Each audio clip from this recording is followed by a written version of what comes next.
My daughter sat at the edge of the couch, legs swinging, eyes full of hope. All around her, cousins tore open wrapping paper, shouting with joy, laughing, showing off their gifts. One held up a glittery pink tablet. Another jumped up and down with a remote-controlled drone. The room was buzzing with excitement, and Maya just watched, waiting for her turn. She was smiling, patient, trusting. Because in her world, grandmas love their grandkids, and presents come in pretty bows with your name on them. I kept looking for her name on a tag, in a bag, under the tree. It had to be there. When the last gift was handed out, and she was still sitting there, empty-handed, she looked up at me with a quiet whisper. "Did Grandma forget me?" I turned to Margot and asked gently, "Was there another one? Maybe it got missed?" She didn't even hesitate. "She's not really family," she said. Just like that. No apology, no shame. Her voice was sharp and clear, like she was stating the weather. "She's adopted. It's not the same." Maya heard every word. She didn't cry. Not right away.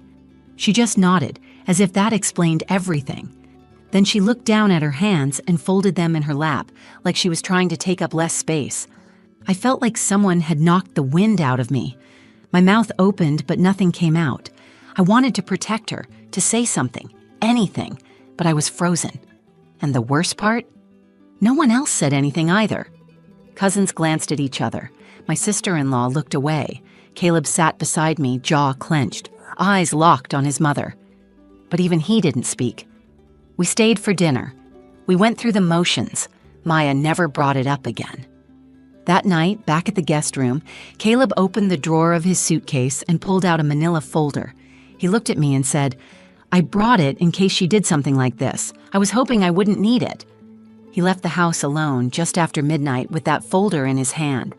I didn't ask what was inside. I didn't have to. Whatever he said to her, whatever she read in that envelope, she didn't laugh the next morning. And she never called Maya not family again. This happened last Christmas. It was supposed to be one of those big family gatherings where everything looks picture perfect. Fireplace crackling, matching pajamas, cider on the stove, kids running around the house like it's a playground.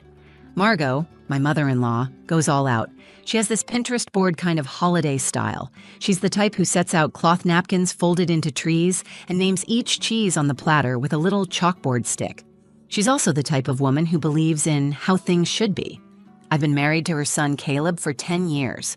We met in college, and from day one, he was this calm, thoughtful, quietly intense kind of guy. He's never been the loudest person in the room, but he's always been the one who listens the closest. He's the one who knows what you need before you say it. When I fell in love with him, I also fell in love with the idea of building a family with someone who actually understood what love was supposed to look like. It wasn't easy for us. We struggled to have kids for years, 4 miscarriages, 2 failed IVF cycles, a lot of late nights just holding each other in the dark, not saying anything because there was nothing left to say. Eventually, we started talking about adoption. It wasn't our plan B, it became our best decision. We found Maya through a local agency. She was 5 when we met her. I still remember the first time she held my hand. She didn't say a word, she just slipped her tiny fingers into mine while we walked through the park, and I knew this was it. This was my daughter. Maya is light in every room she walks into. She loves painting, especially animals. She names the squirrels in our backyard. She laughs at her own jokes even when nobody else gets them. She's gentle, kind, and so deeply thoughtful it hurts sometimes. From the day she came home, Caleb was dad. Not stepdad, not foster dad, just dad. She started calling me mom on her own one night while I was brushing her hair. I didn't even correct her. I just cried. We never treated her like she was anything but ours. But that doesn't mean everyone else followed suit. Margot was polite when we introduced Maya. Cold, but polite. She didn't say anything cruel, not at first, but she never really saw her. She didn't learn her favorite colors. She didn't ask her questions. She didn't make the same effort she did with our nieces and nephews. Still, I told myself she'd come around. I wanted to believe she just needed time. Caleb was more cautious. He knew his mother better than I did, and he didn't expect much. But he gave her the benefit of the doubt, for Maya's sake. So when Margot invited the whole family to her house for Christmas that year, we accepted. We packed up the car, loaded presents and snacks, and drove 6 hours to North Carolina. Maya was buzzing with excitement. She made cards for every cousin. She couldn't wait to see the big tree Margot always put up in the foyer. She even brought her favorite dress because she wanted to look grown up. I remember looking at her in the back seat, singing along to Christmas music, holding her teddy bear, and I remember thinking, this year will be different. This year she'll feel it. She'll feel like she belongs. The house was full of noise and warmth when we arrived. Siblings, cousins, pets. Maya ran straight into the chaos like she was home. I saw her hug Margot. I saw Margot pat her on the head like she would a neighbor's kid, not unkind, but distant. Still, I smiled. I held on to hope. Maybe it was just awkwardness. Maybe love doesn't come naturally for everyone, but that doesn't mean it won't come eventually. I helped with dinner. Caleb played with the kids. Maya helped pass out cookies shaped like reindeer. Everything looked right. Everything felt almost normal. Until the next morning. Until the gifts. Until my daughter sat in a circle of children opening presents, watching them unwrap joy, while her own hands stayed empty. And everything I had been hoping for shattered right in front of me. We'd finished breakfast and all the kids were buzzing because it was gift time. At Margot's house, that wasn't just a thing, it was the thing. She made a whole event of it. She stacked the presents under the 12-foot tree in color-coded wrapping paper, had the kids sit in a circle, and passed out the gifts one by one while everyone watched. Maya was practically bouncing with excitement. She kept looking toward the tree, then back at me, whispering, "I think mine's the purple one with the snowman on it."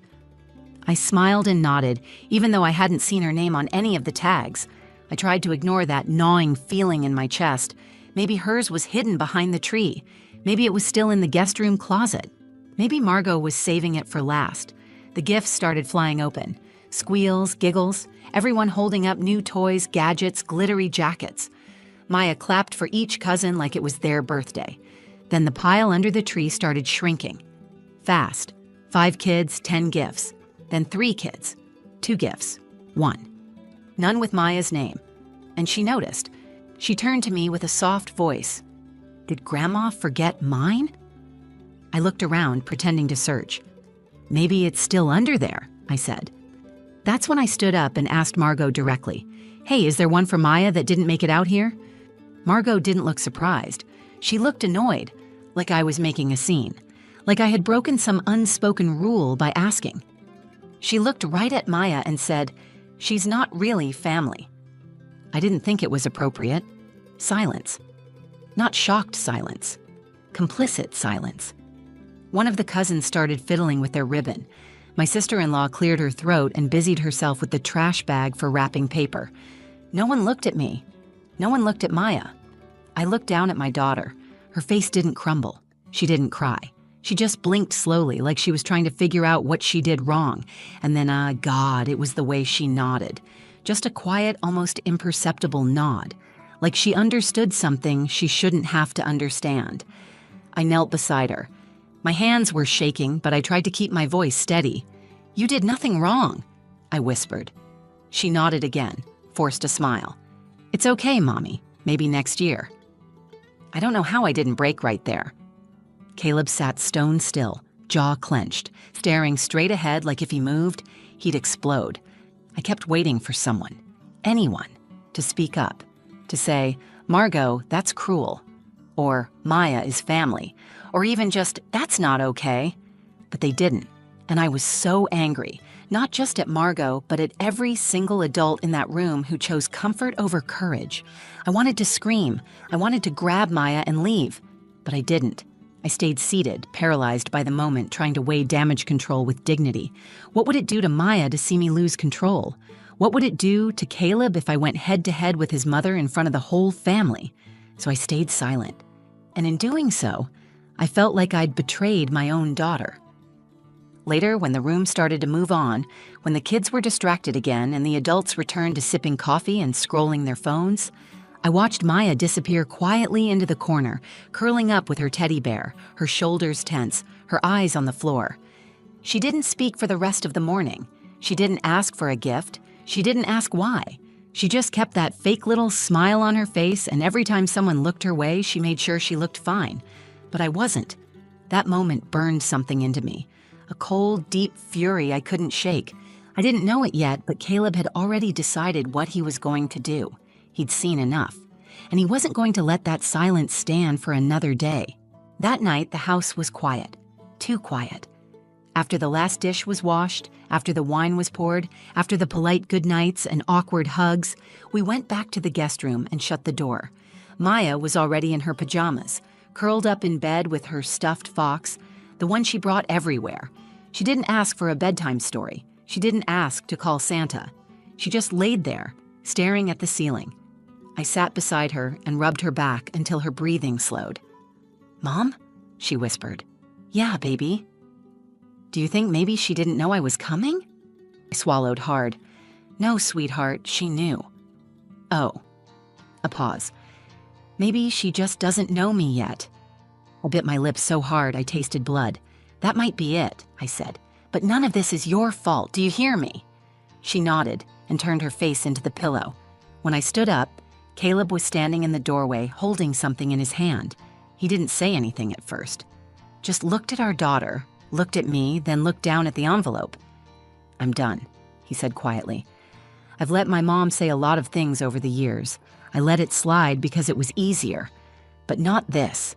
Not with Maya." I stood frozen. I had never seen him like that before. He wasn't yelling. He wasn't shaking. He was just steady, final. "What's that?" I asked. He handed it to me, a manila folder. Inside was a notarized legal document, an updated will, trust designation, and formal record of Maya's adoption. "She's not just our daughter by heart," he said. "She's our daughter on every legal document. I added her to everything, the house, the savings, the insurance, the family trust, everything. She's my daughter in every way the law recognizes." I stared at him. "You did all this?"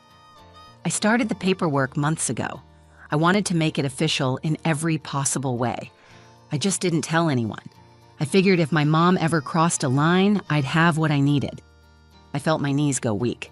"So what are you going to do with it?" He looked at the clock. Midnight. He grabbed his coat. "I'm going to show her exactly who Maya is." I didn't try to stop him. I didn't tell him to calm down. I just nodded and sat down on the bed, listening to the front door creak open, then close behind him. I don't know what she thought when he showed up unannounced. I don't know if she expected a lecture or an argument, but I do know she didn't expect the folder. He walked into her house, his childhood home, and sat at the kitchen table across from her. "I'm not here to yell," he told her. "I'm not even here to ask for an apology. I'm here to give you a choice." He slid the folder across the table. She opened it. He watched her face as she read. He told her, "This is Maya's name, in every legal place that matters. If you want to keep pretending she's not family, that's your choice. But if that's your choice, then I'm not your son anymore. Because I won't raise my daughter in a family that treats her like a guest." She tried to interrupt. He didn't let her. He told her about the way Maya clapped for her cousins, about how she hugged her and called her grandma, about how she went to sleep wondering what she did wrong. Then he said, "You've got one shot to fix this. One. Because next Christmas, we'll be somewhere else." And then he stood up and left. Back in our room, he didn't say much, just laid down beside me and took my hand. I didn't sleep. I stared at the ceiling just like Maya had, thinking about how many times I'd kept the peace at the expense of my child. But something changed that night. Something shifted in both of us. We weren't going to let silence protect cruelty anymore. And for the first time in a long time, I felt like we were on the same page, not just as husband and wife, but as parents. The kind who show up when it matters. The next morning, something felt different. The house was quiet, but not in that peaceful holiday morning kind of way. It was stiff, tense, like everyone was walking around trying to pretend nothing had happened, but knowing that something had. Maya sat at the kitchen table with a cup of hot chocolate Caleb had made her. She stirred it slowly, humming to herself. Her eyes were brighter than the night before, but still tired. I was just about to ask her if she wanted to go for a walk when we heard a knock on the guest room door. It was Margot. She didn't look like herself. The usual poise, the tight smile, the polished perfection, it was gone. She looked smaller somehow, quieter.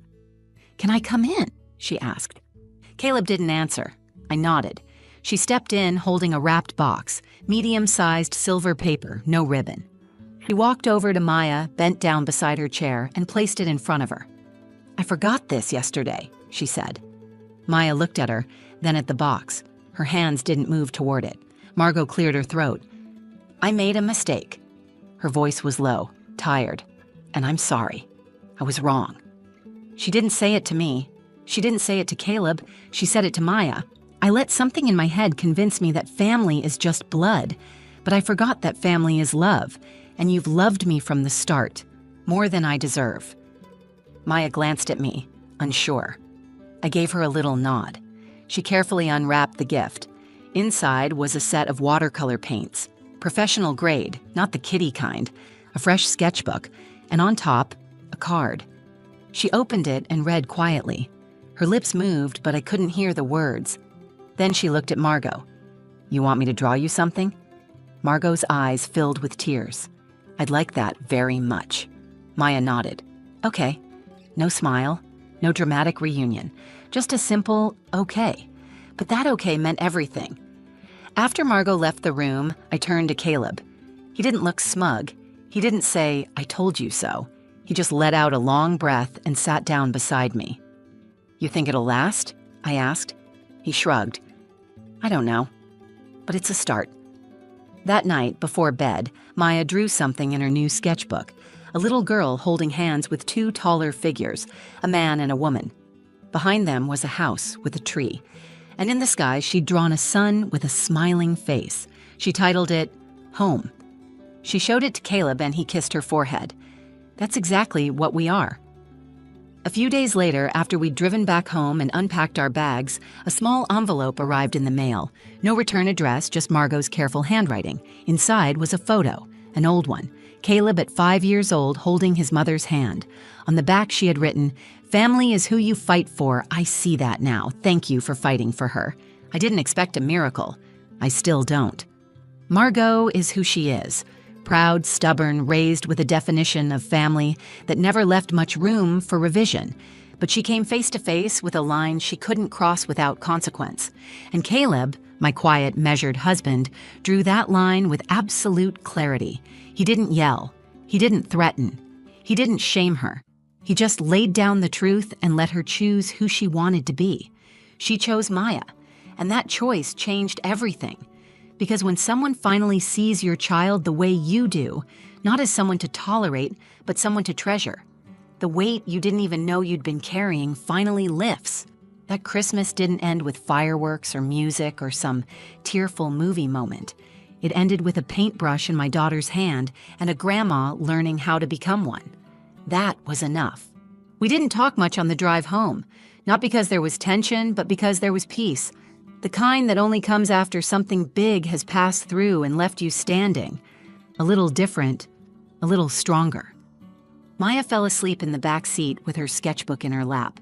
I looked back at her at one point and saw that same drawing, our family holding hands, now with a tiny new figure added. A woman with silver hair, standing just close enough to be part of the picture but not quite at the center. I didn't ask her who it was. I didn't need to. When we got home, life picked up again. School started back. Caleb went back to work. Maya painted every afternoon at the kitchen table, filling page after page with animals, trees, and little girls who looked a lot like her.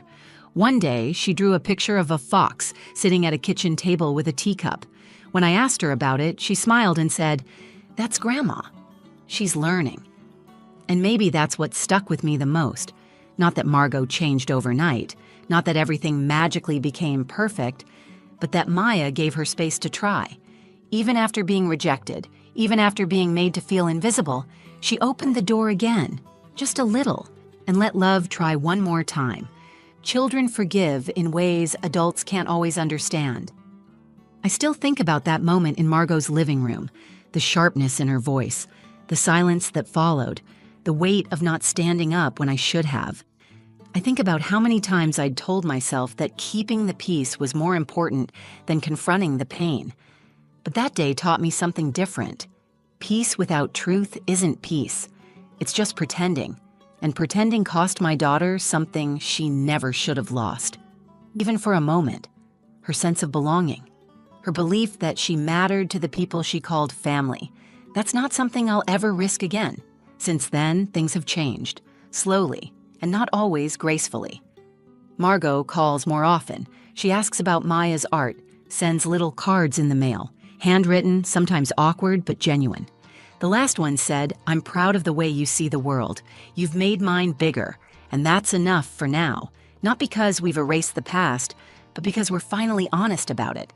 Because now, when Margot shows up, she doesn't just bring gifts, she brings effort, and that means more than anything wrapped in shiny paper. The truth is, I used to think family was about who raised you, or who shared your blood, or who you married into. But now I know better. Family is who shows up when it's hard, who looks at you fully and says, 'You belong to me.' No conditions, no exceptions.